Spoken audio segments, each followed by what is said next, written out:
After meter bridge, the next one is potentiometer. Potentiometer is a device which is used to measure potential difference or EMF. The principle of working of potentiometer, the working of potentiometer is based on the fact that fall of potential across any portion of the wire is directly proportional to the length of that portion, provided the wire is of uniform area of cross section and a constant current is flowing through it.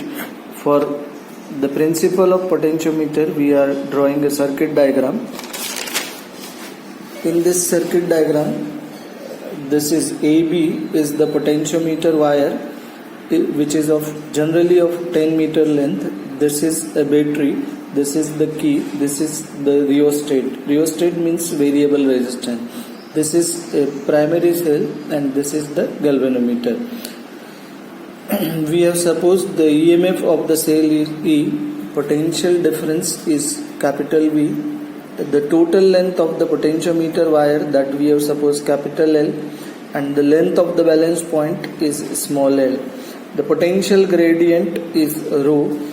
We know that rho is equal to V by L, therefore V is equal to rho L, and rho will be equal to E by L because this potential difference can be replaced by EMF. So rho is equal to E by L, and therefore E is equal to rho L.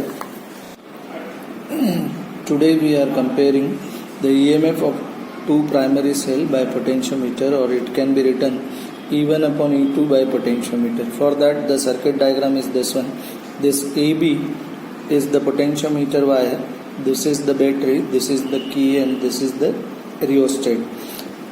First primary cell is connected in this circuit. The positive end of this cell is connected at P and negative end is connected to a two-way key.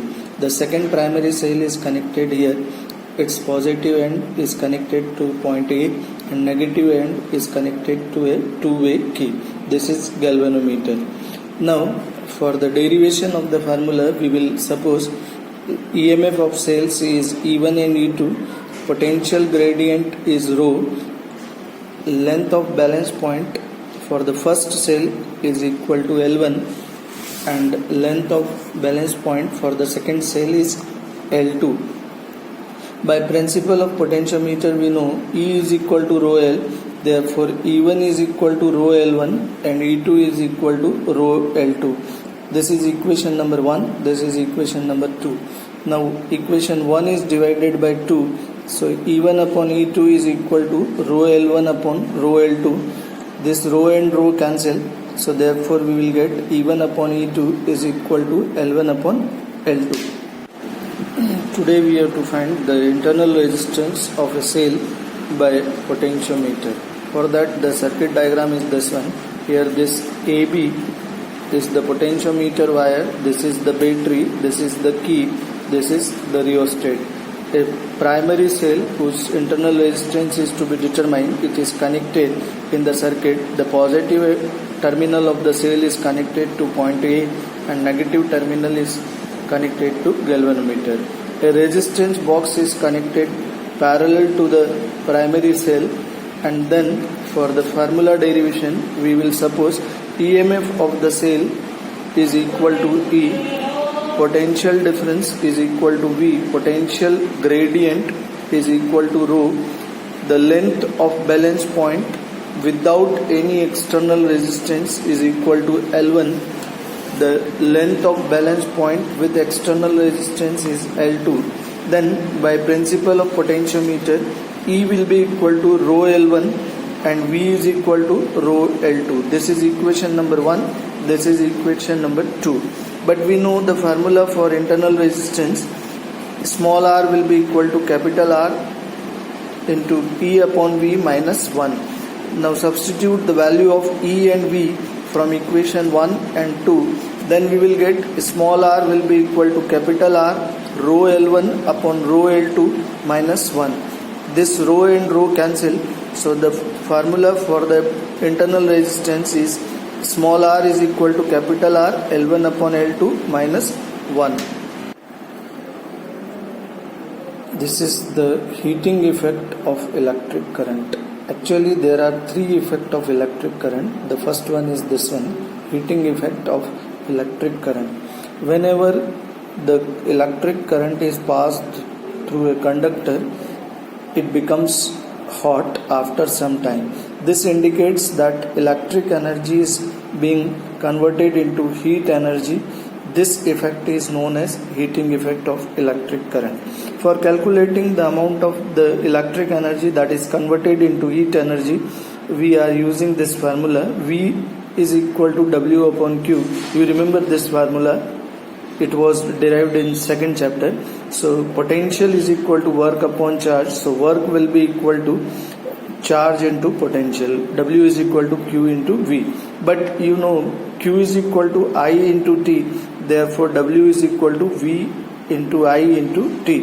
This is the first formula for the amount of electric energy that is converted into heat energy. But according to Ohm's law, you know V is equal to IR. Therefore from 1 W is equal to I square RT. And also you know I is equal to V by R. Therefore again from 1 we will get W is equal to V square upon R into T. That means for work there are three formula. First one is this one, W is equal to VIT. Second one is this one, W is equal to I square RT. And third one is this one, W is equal to V square upon R into T. After that, the next one is electric power.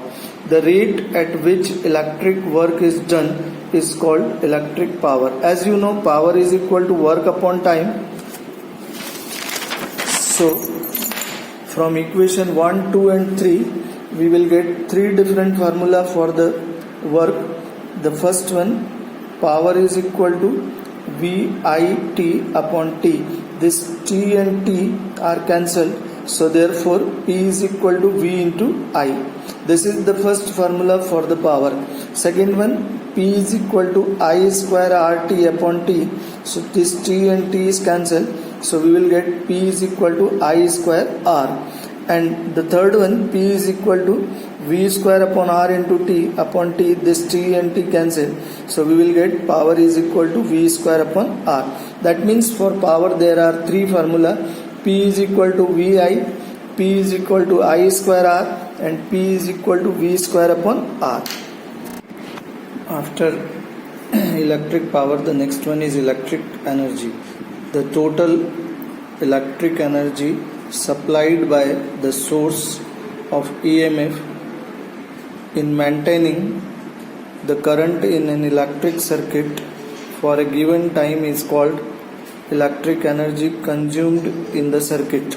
Since we know power is equal to work upon time, so therefore work will be equal to power into time. But for power we have three different formula. P is equal to V into I, P is equal to I square into R, and P is equal to V square upon R. Therefore work will be equal to VIT, work will be equal to I square RT, and work will be equal to V square upon R into T. These values of power are substituted in this one. The SI unit of the electric energy is joule, but the commercial unit of electric energy is kilowatt hour, or it is also known as board trade unit, that is in short BTU, and also we know it in the form of unit only. 1 unit is equal to 1 kWh, that is kilowatt hour. So therefore 1 kilowatt is 1000 watt and 1 hour is equal to 3600 second. So therefore 1 unit will be equal to 3.6 into 10 to the power 6 joule. Then the limitations of Ohm's law. The first one is the relation between V and I is non-linear. The second one is the relation between V and I depends on sign of V. And the third one, the relation between V and I is not unique. Today we are starting the fourth chapter. The name of the chapter is Magnetic Effect of electric current. If you remember, earlier I told you there were three effects of electric current. The first one was heating effect that we did in chapter 3. The second one is chemical effect, that is in chemistry. And now the third is magnetic effect of electric current. According to this effect, when there is a current carrying conductor means the conductor in which the current is flowing. So when there is a current carrying conductor, all around that conductor there will be a magnetic field set up. This effect is known as magnetic effect of electric current. To define it, we can write the magnetic field is associated with current carrying wire. This effect is known as magnetic effect of electric current. For this effect, there was an experiment performed by the Oersted, and according to Oersted, this is a current carrying wire AB. There is a cell. With the help of this cell, the current is flowing. This is the rheostat and this is the key. Now current is flowing in this wire from A to B. Just below this wire there is a magnetic needle, which is having two poles, south pole and north pole. When the current is flowing in this wire from south to north, the north pole of the magnetic needle will be deflected towards the west. Similarly, if the same situation is there, but only the change is that now the current is flowing from B to A, that means from north to south, then the north pole of the magnetic needle will be deflected towards the east. This experiment was performed by the Oersted for understanding the magnetic effect of electric current. Now, just like the electric field, if you remember in chapter number 1, there is magnetic field. Magnetic field means the magnetic field is a space around a conductor carrying current or magnet in which its magnetic effect can be felt. After knowing the magnetic field, now we are talking about the magnetic field intensity. Just you remember in chapter 1 there was electric field intensity. For that we are finding the force on a moving charge in a magnetic field. For that we are considering this is a three-dimensional coordinate system, y-axis, x-axis and z-axis. In that a charge Q is moving with velocity v, making an angle theta with the direction of magnetic field. Now v, it is a vector quantity, so it can be resolved into two parts. Its horizontal component v cos theta along y-axis and v sin theta along x-axis. The force acting on this moving charge, that is F, and it is acting along the z-axis. Now this force which is acting on this charge is depending on the three factors. Number one, it is directly proportional to the charge Q, it is directly proportional to the intensity of magnetic field, and it is directly proportional to the vertical component of velocity, that is v sin theta. On combining these three, we will get F is proportional to QBV sin theta. Removing this proportional, we will get F is equal to KQVB sin theta, where K is constant and it is equal to 1. So therefore the formula for force will be equal to F is equal to QVB sin theta. It can be written in the vector form because F is the force and it is a vector quantity. So F will be equal to Q. Q is a scalar, so it is written outside, and it is V cross B, vector V cross vector B. If you remember, the cross product of two vectors, that is A cross B, is equal to AB sin theta. So with the help of that we can get vector V cross vector B is equal to VB sin theta. Now for defining magnetic field intensity, we will suppose Q is equal to 1, V is equal to 1 and theta is equal to 90 degree. So therefore from this formula, substituting the values of QV and theta, we will get F is equal to B. On the basis of this we can define the magnetic field intensity. Then therefore we can write the magnetic field intensity at a point is numerically equal to the force experienced by a unit charge moving with unit velocity perpendicular to the direction of magnetic field at that point.